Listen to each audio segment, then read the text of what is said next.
This is our public hearing for the fiscal 2026 Public Housing Authority Administrative Plan.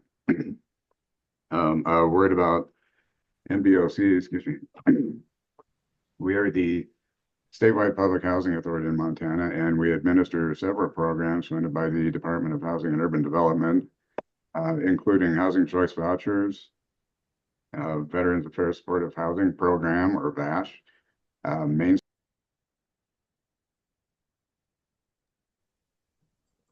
Kelly, you muted yourself. How did that happen? I don't know, but you're back. Back. Okay. Um, was that all cut out, or did you hear anything? We heard most of it. It just stopped. You were talking about VASH when you cut out.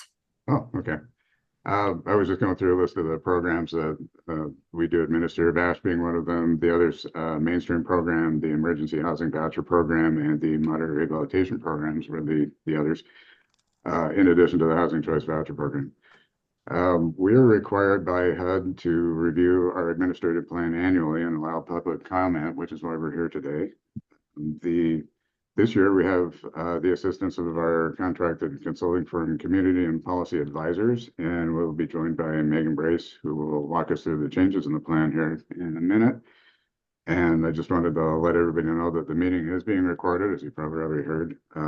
Please keep your microphones muted during the presentation, and at the end, we will take comments, or you can provide comments in writing by 5 o'clock on April 14th, 2025 by going to our website. And I think there's a slide at the very end that shows the website and the web address.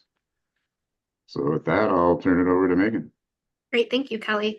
Again, my name is Megan Brace. I'm with Community and Policy Advisors, and we're working with the Department of Commerce on this plan. Next slide, please. The purpose of our meeting today is to really talk about why we're doing this plan, and then to give you an overview of the changes that have been made for this year so that you can kind of understand what those changes are, because it is a very long document. We wanted to point out what those are. And then at the end, we will have a time for public comments. So as Kelly mentioned, if you could just please stay on mute during this time so we can get through the presentation, and then we'll open it up for comment at the end.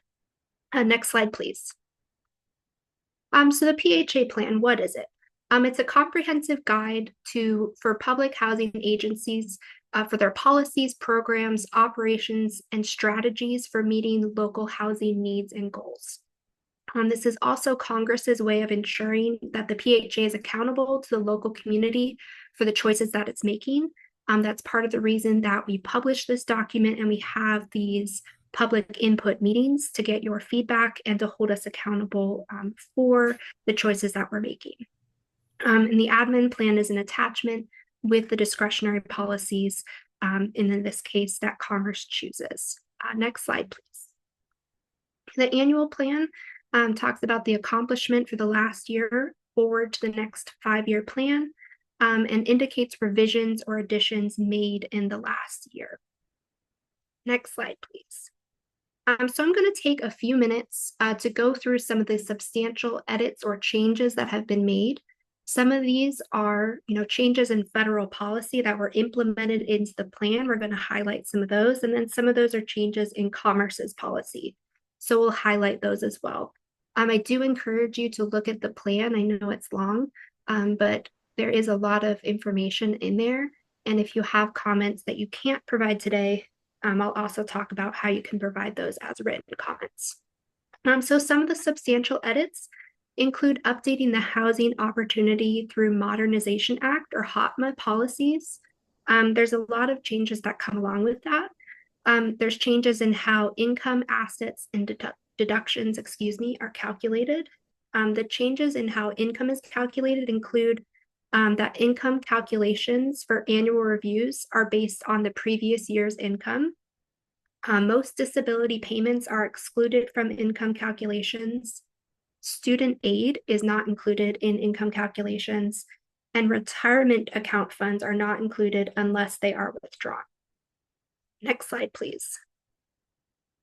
When we're looking at assets under HOTMA, The maximum asset limits for residents have been adjusted. The cash value of a checking account is now based on its current balance. And in subsidized programs, assets must be verified at least every 3 years. When we're looking at deductions, there's been some changes there as well.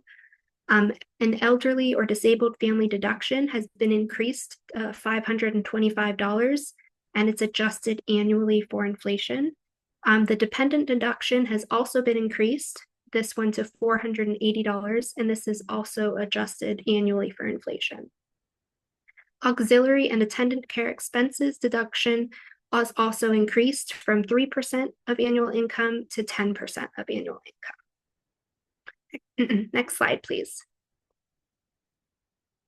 There's been an update with the National Standards for the Physical Inspection of Real Estate, or INSPIRE. This is a change in the scoring methodology of inspections. It converts observed defects into a numerical score, and then it sets a threshold that HUD can use to perform additional administrative oversight by establishing a level for when a property fails an inspection. There's also been some updates for definitions of family in HOTMA, and I'll just read those for you. An otherwise eligible youth at least 18 years and not more than 24 years, who has left foster care or will leave within 90 days in accordance with transition plan and is homeless or at risk of becoming homeless at age 16 or older, or a group of persons residing together. And there's also updated definitions for foster adults and foster child. Next slide, please. Commerce has made some updates to eligibility. These include reviewing of records of arrest that indicate a pattern of drug-related or violent criminal activity will be limited to the past 3 years. Arrest records alone will not be the sole basis for denial. And additionally, records of arrest within the last 12 months that have not yet been adjudicated may trigger additional review. For example, if criminal charges have been filed. Next slide, please. There's also been a Commerce update to the waitlist process. Commerce has made separate waitlists for mainstream vouchers and moderate rehabilitation. Additionally, adding HCV waitlist preference for participants in the Montana treatment courts, but this will be limited to no more than 75 vouchers. And another change is that owner-maintained waitlists are now in effect for project-based vouchers. Next slide, please.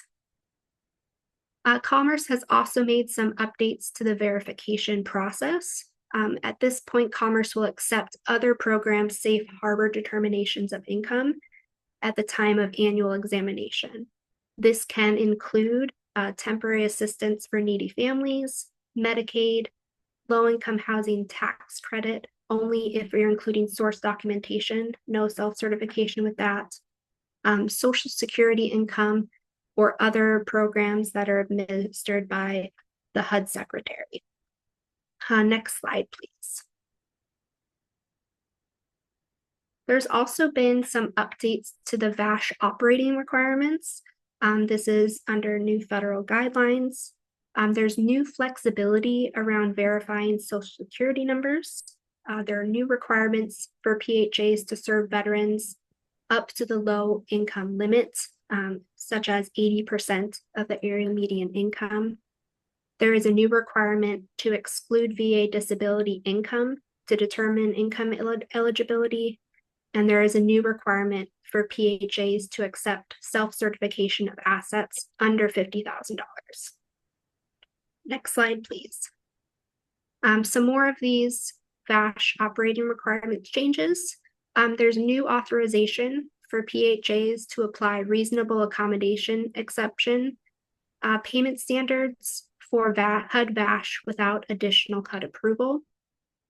There is also new flexibility to allow non-competitive selection of one or more project-based voucher projects where all units in the projects are exclusively available to HUD-VASH families on a site of a VA facility. There's also new flexibility to allow PHAs to set a lower minimum rent. Next slide, please. Those are the primary changes that have been made to this PHA plan. Again, I encourage you to take a look at the plan itself. If you do have any written comments, you can provide those to email to housing@mt.gov, or you can also go to the website where the PHA plan is, which is commerce.mt.gov/housing/rental-assistance/admin-plan. And you can look at the plan there, or you can also click the provide public comment button. As Kelly mentioned, we will be accepting comments until April 14th by 5 p.m. local time. But if anybody has any comments at this point that they'd like to share, we welcome those.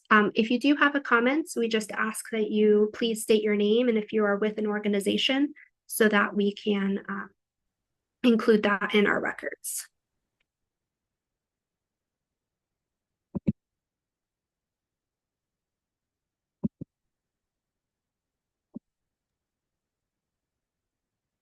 Greetings, everyone. This is Cheryl Cohen. I'm the Housing Division Administrator with Commerce. Open it up to any public comments. You can either just come off mute or you can also type in the chat. I see Amy Hall's come off of the video. Amy, do you have some comments that you'd like to share now? You know, I don't have any comments, but I'm just wondering, it's really helpful to have this overview, and I'm hoping that Commerce will email us the slides from today. Certainly, we can email them. I think we're also planning on posting both this slide deck and the audio recording from this hearing to our website, but we can certainly follow up via email with the attendees on this call as well. Thank you.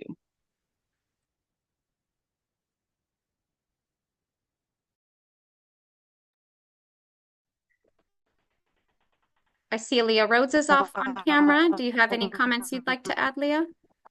No? Okay. Hi,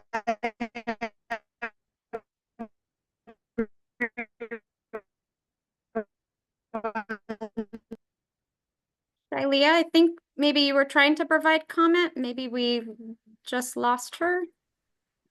Her audio. No, I'm good. I'm just saying hi. I logged in and just getting set up. Oh, okay.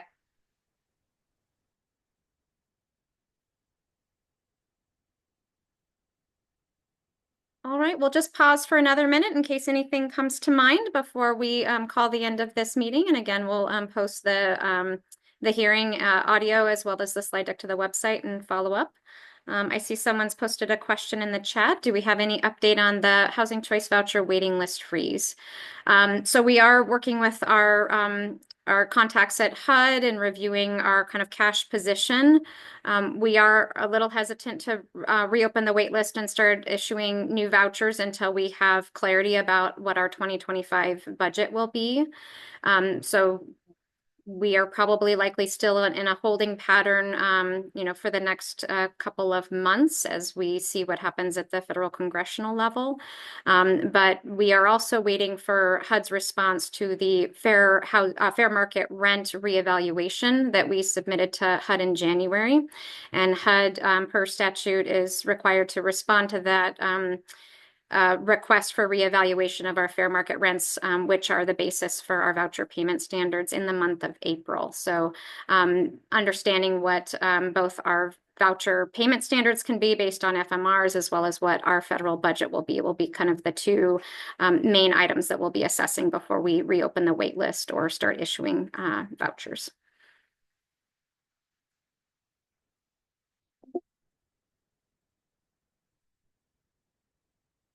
Is there any other comments or questions, either that are related to this plan or otherwise about our administration at the statewide PHA?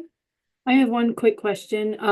Are you going to be doing a purge this year like you've done in years past, or you don't do that when your wait list is closed?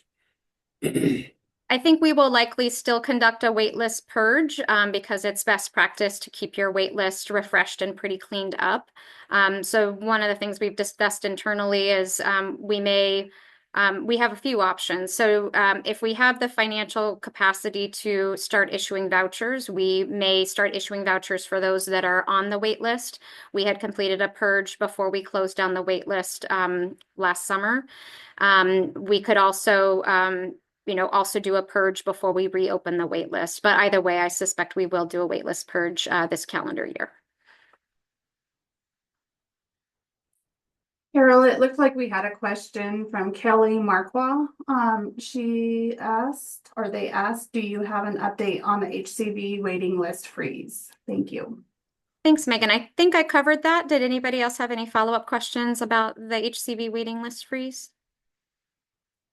Really just pending official correspondence from HUD about what our federal budget authority will be for 2025, which we haven't received yet.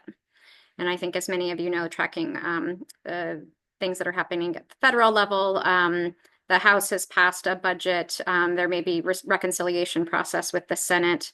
There's also a potential for a continuing resolution, as the current continuing resolution, I believe, expires March 14th. So those are things that we're tracking at the federal level.